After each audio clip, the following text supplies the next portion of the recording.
Hey everyone! This video is a follow-up to last week's video about the Supreme Court. If you haven't watched that one yet, you don't need to have seen it for this one to make sense. However, my channel is still very young, and I would really benefit from any additional views. Like and subscribe, etc. Basically, I made the case that the extreme contentiousness of the Supreme Court has less to do with how the court itself is set up in the Constitution and more with how the court interacts with other features of the constitutional system. And that brings us to this video. What's the problem with the United States Constitution? Just saying those words probably strikes a lot of Americans as sacrilegious. We have a habit of holding up our Constitution as something of a sacred artifact, as the product of the combined greatest wisdom of the generation that made our country a thing. It is true that a lot of high-quality political thought went into writing it, and I do regard the U.S. Constitution as a tremendous historical landmark. But that doesn't mean it's totally free of critical flaws, let alone sacred. And the last people who would have seen it that way were the people who wrote the thing in the first place. Thomas Jefferson famously argued that no law or political arrangement could be binding on the generation after the one that produced it, implying the U.S. Constitution should have been subject to having its core provisions overhauled every 19 or 20 years, an idea we'll return to later on. So, in what ways might the Constitution be flawed? One of the oldest debates about constitutional design is centered on the tension between making the government energetic enough to get things done and making sure the government doesn't become dangerous to people's liberty. Most discussions of the Constitution center on things like separation of powers and federalism, features that work to constrain the power of the government. So it's really easy to forget that the entire point of the Constitution was to create a more powerful government. Sure, the framers were determined to put up guardrails on the powers of the new system, but the reason for the Constitutional Convention was to correct the failures of the first American government under the Articles of Confederation. And the framers quickly decided to throw the old system out in its entirety, rather than try to conduct repairs within the bounds allowed by the old system. That leaves us to wonder whether we now face a similar problem, whether the Constitution is too limiting and too inflexible to allow our political system to keep up with the people's expectations for what their government is supposed to be able to do. In my last video, I alluded to a central flaw in the Constitution, and it is precisely this. As society has changed, people's expectations for what the government should be able or not able to do has expanded to cover vastly more issues. Yet our political system is set up in such a way that any large-scale change is extremely difficult to push through. Consider the structure of Congress and how it interacts with the broader system of checks and balances. Congress is bicameral, which is to say it's divided into two houses, both of which must agree on a piece of legislation before it can be sent to the president for final approval. Why was Congress set up in two parts like this? Part of the reason is that the Senate serves as a forum for the states, as political units, to have their interests represented in the government. We know this isn't the only reason for the Senate, though, because James Madison's initial proposal for a bicameral Congress called for both houses to have seats allocated to states in proportion to their population, as it's done in the House of Representatives in real life, and for members of the upper house to be elected by the lower house. Madison gives us a more conclusive answer in Federalist 51.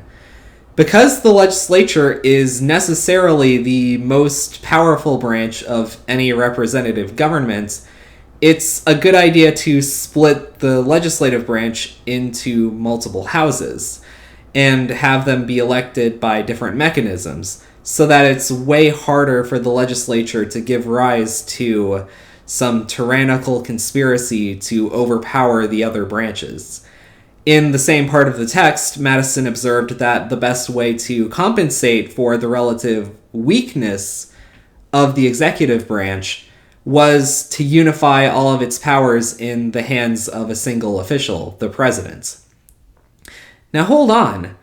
That's strange. Anyone who has paid the slightest bit of attention to 20th century political history will probably find Madison's commentary here quite strange, backwards even. When we think about ways a system of separation of powers could be subverted, we always seem to be afraid of the executive branch more than any other. The president has all of the guns, after all. Maybe Madison's analysis made more sense back then, but now, when Congress usually passes no more than one or two major bills after every election, and Congress has delegated huge amounts of policymaking authority to executive departments under the president's control, it seems pretty clear that Congress needs all the strength it can get to maintain checks and balances. And if you're serious about making Congress capable of legislating effectively again, passing a constitutional amendment to abolish the Senate and embracing unicameralism is the single best thing we can do. Slight problem. Constitutional amendments are also nearly impossible to get through, and that brings us back to Thomas Jefferson and the proper lifespan of constitutions. If we believe, like Jefferson did, that people who are alive today should be the masters of their own destiny, then we should never go more than one generation without having a meaningful opportunity to amend the basic provisions of the Constitution. So I decided to look at a few numbers. Not all constitutional amendments are created equal. Amendments that do things like expand voting rights and authorize the income tax are certainly important, but they don't change the basic structure of the government. I identified all of the constitutional amendments that do affect the basic structure. Those that either modify the way one of the three branches of government works, or that radically change the relationship between the federal government and the states, what I'll define here as core amendments. For those who are curious, that ends up including amendments 12, 14, 17, 20, 22, and 25. Jefferson said we should be able to make amendments to the core political structure every 19 years, and do so easily. That number was based on some population statistics from his time, and adult life expectancy has increased a bit since then. So let's adjust the time for a generation to pass to 25 years, or maybe as high as 28, although that's pushing it a little. It turns out that the average time that elapsed between core amendments, as I identified, is 33 years. And just taking the average time between core amendments is misleading because some of the gaps were way longer than others. Right now, it has been 54 years since the most recent core amendment. The only time gap longer than that happened between the 12th and 14th Amendments. And as we all know, that period ended with a civil war. Considering how bad polarization in this country is right now, it seems very likely that no constitutional amendment will be passed until 2030, at the most absurdly optimistic earliest. And that would make for the longest expanse of time that has ever passed between core amendments. And I should be very clear that with the possible exception of the 14th Amendment and the 17th Amendment, which provided for the direct election of senators, no amendment to the Constitution has been as transformative to the core institutions as what Jefferson thought should be able to easily happen every generation. The Constitution is too rigid, and I don't think the people who wrote it would disagree if they saw where we are now. Alexander Hamilton wrote in Federalist 22 that supermajority requirements to enact legislation tend to subvert the principle of majority rule and make effective decision-making too difficult. Yet, constitutional amendments have to go through multiple layers of supermajority requirements, including a requirement to be approved by 3/4 of the states in order to take effect. According to the framers' own reasoning, the Constitution they wrote is not flexible enough to keep working. Remember how this video began as part of an investigation of the Supreme Court? I think we have our answer to why the Supreme Court is so contentious now. Executive orders written by the president give some room for regular policymaking, but for the big questions, the questions where a landmark law or even a constitutional amendment would normally be necessary to make the decision, neither Congress nor the president can provide, but the Supreme Court can. They may not be able to amend the Constitution, but they do have the power to determine what it already says. On so many important issues, especially on cultural issues, the Supreme Court offers an easy way to get a decision, any decision, even if it doesn't necessarily match what elected representatives of the people would have done. But even without amending the Constitution, there is one thing, one partial solution we can pursue to strengthen Congress and make it possible to do big things again. And it's not only constitutionally possible, it looks like it's a realistic political option that could be taken even within the next few months. The filibuster is not part of the Constitution.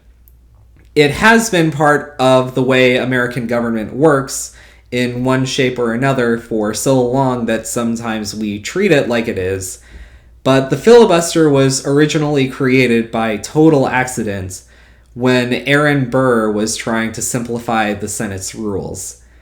At present, the way the filibuster works is that it's basically a requirement that 60% of the Senate has to agree to support most bills before they can be passed. Something Hamilton warned us is a bad idea. Right now, it happens to be the case that most Democrats in Congress are in favor of abolishing the filibuster, or at the very least, changing it so that it's harder for the minority to block legislation. At the moment, it does look a lot like just another partisan issue. But this is about way more than one party's ability to push their agenda through.